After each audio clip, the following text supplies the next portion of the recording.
मुस्लिम league नून के रहनुमा तातारड़ election commission के बाहर मीडिया से गुफ्तगू कर रहे हैं। और उसके बाद उसको PP 38 में अमली जामा पहनाया गया। वो तमाम तर शवाहिद और सबूत हमने अपनी इस दरख्वास्त के साथ लफ किए हैं। ये इलेक्शन तमाम तज्जियाकार, तमाम आज़ाद ज़राए, तमाम सर्वे रिपोर्ट्स वो डे 1 से ये बात बता रही थी कि मुस्लिम लीग नून का पलड़ा भारी है और ये सीट कई दहाइयों से वरियो ख़ानदान वहाँ पे जीतता आया है। और मैं ख़ुद क्योंकि इस कैंपेन में ऑन ग्राउंड मौजूद था, तो मुझे हर यूनियन काउंसिल में एक एक, दो दो, तीन तीन धड़े जो हमारे साथ शामिल थे वो इस बात की तस्दीक करते रहे कि ये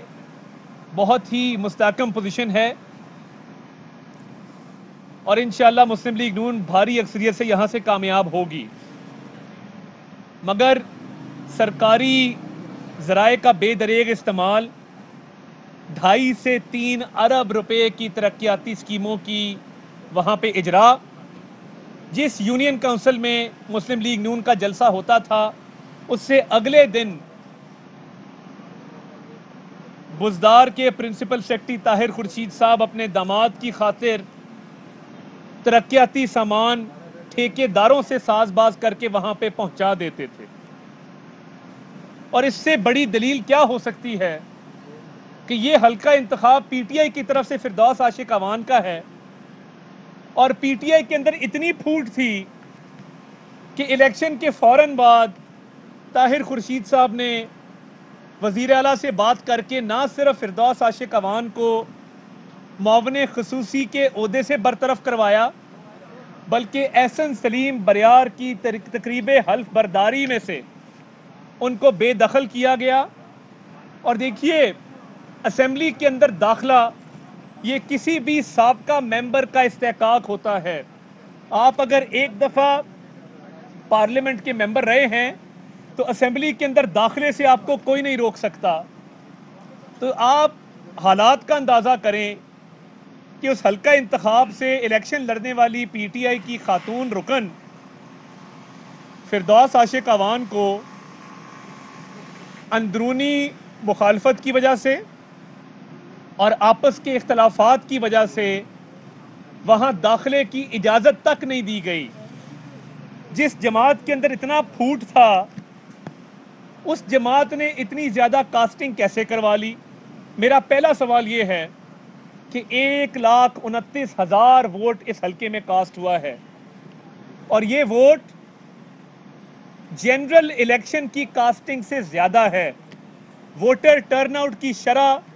55.35% रही, जबकि पूरा दिन बारिश होती रही।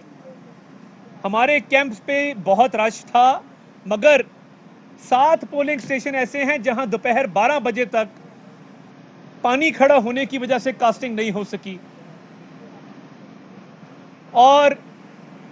9 घंटे जो पोलिंग जारी रहती है सुबह 8 से लेकर शाम 5 बजे तक, उसमें से 5 घंटे शदीद बारिश रही और 2:30 बजे के बाद इतनी बारिश थी कि पोलिंग स्टेशन तक रसाई मुश्किल हो गई थी। तो मैं ये पूछना चाहता हूं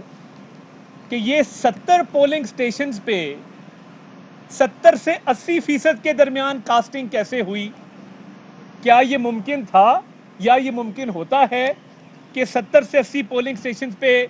70%, 80% कास्टिंग हो जाए? ये इंसानी तौर पे मुमकिन नहीं है। और हमने जो अपनी कैलकुलेशन की है अपने कानूनी मुशीरान के साथ, माहिरीन के साथ, उसमें ये बात सामने आई है कि जो वोटर टर्नआउट की शरह थी 55.35%, उसके तहत अगर एक अंदाज़ा लगाया जाए कि किस तरह वोट कास्ट हो रहे थे, तो हर गुजरते मिनट के साथ 1.45% वोट कास्ट हुए। क्या ये मुमकिन है कि 1 मिनट के अंदर ये 1.5 वोट कास्ट हो जाए, पूरा दिन कास्ट होता रहे? देखिए, पोलिंग कैंप्स पे हमारे रश था, मगर मैंने कहीं पर भी ना हमारे उम्मीदवार ने, ना हमारे बाकी लोगों ने लंबी कतारें ना आपके मीडिया के कैमराज ने दिखाई, ना मैंने इस बात का कोई मुशाहिदा किया कि लंबी कतारें लगी हों और पोलिंग स्टेशन से बाहर तक आ रही हों। एक तो ये बहुत हैरानकुन बात है कि 70 से 80 पोलिंग स्टेशन पे 70% प्लस कास्टिंग हो जाना, बारिश के बावजूद हो जाना, जनरल इलेक्शन से भी ज़्यादा टर्नआउट का हो जाना, ये कौन सी जादू की छड़ी थी पंजाब हुकूमत के पास और ताहिर खुर्शीद साहब के पास कि अंदरूनी इख्तलाफात भी मौजूद हैं, बारिश भी हो रही है, उसके बावजूद कास्टिंग इतनी बढ़ गई। हमने जो शवाहिद इकट्ठे किए हैं, बहुत सारे पोलिंग स्टेशन पे जो प्रिजाइडिंग ऑफिसर्स को मैनेज किया गया उनसे एक्स्ट्रा कास्टिंग करवाई गई, इसीलिए फॉर्म 45 और फॉर्म 46 में तकरीबन 85 पोलिंग स्टेशन पे ना सिर्फ दस्तखत का फ़र्क है बल्कि अंगूठों का भी फ़र्क है। तो फॉर्म 45 और बात कर रहा है, फॉर्म 46 में और बात सामने आ रही है। इसके अलावा प्रिजाइडिंग ऑफिसर्स के साथ जो एक एक बंदा अमले का तैनात किया गया तकरीबन 85 पोलिंग स्टेशंस पे, जिसको नायब कासिद का नाम दिया गया, जो हमने 4 पोलिंग स्टेशंस पे पकड़ा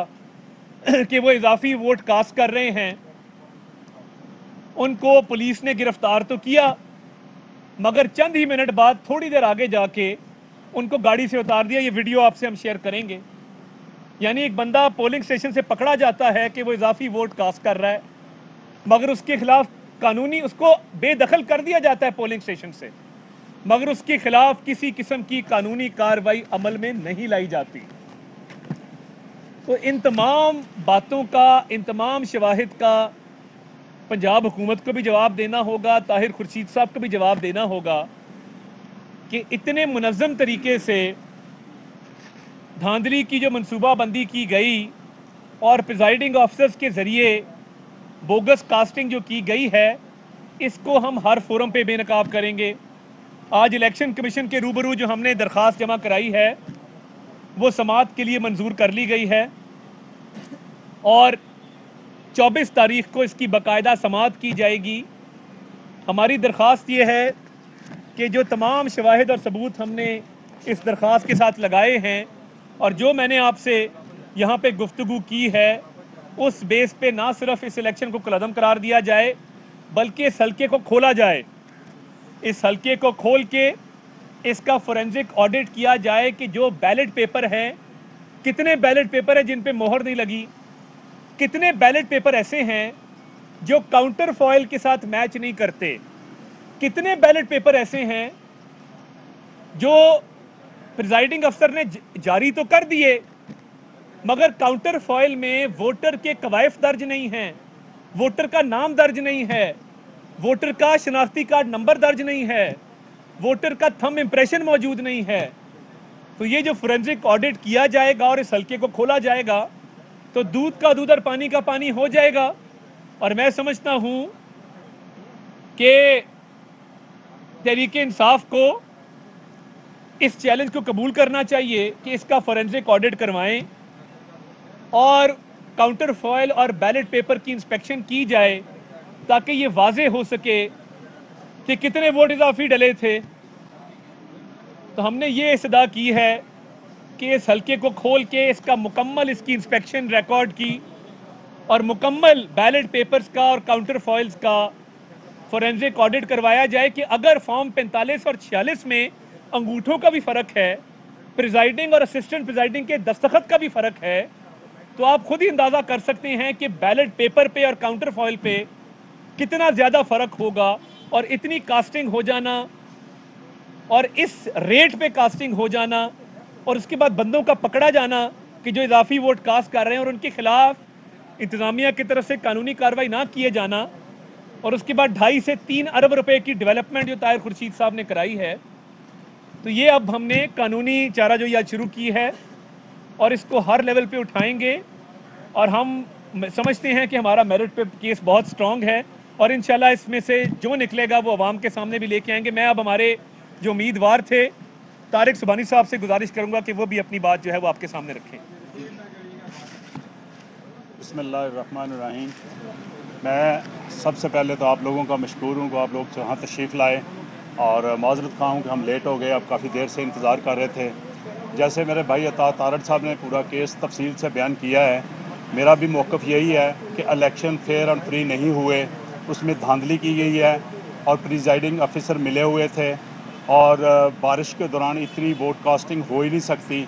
जितनी इन्होंने शो की है, और ये जनरल इलेक्शन से भी ज़्यादा वोट कास्टिंग इन्होंने दिखाई है। तो हमारी इल्तिजा है इलेक्शन।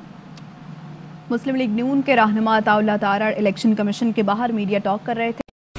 अहम तरीन खबरें अब एक क्लिक की दूरी पर। आपके पसंदीदा टॉक शोज हों या अहम मुल्की या गैर मुल्की शख्सियात की न्यूज कॉन्फ्रेंसेस, हर लम्हा बाखबर रहने के लिए सब्सक्राइब करें हमारा YouTube चैनल। मौसम की सूरत हाल हो या खेल के मैदान से खबरें, अपने मोबाइल फोन से मुल्की और बैनुल अक़वामी अहम खबरों तक रसाई के लिए डाउनलोड कीजिए मोबाइल ऐप।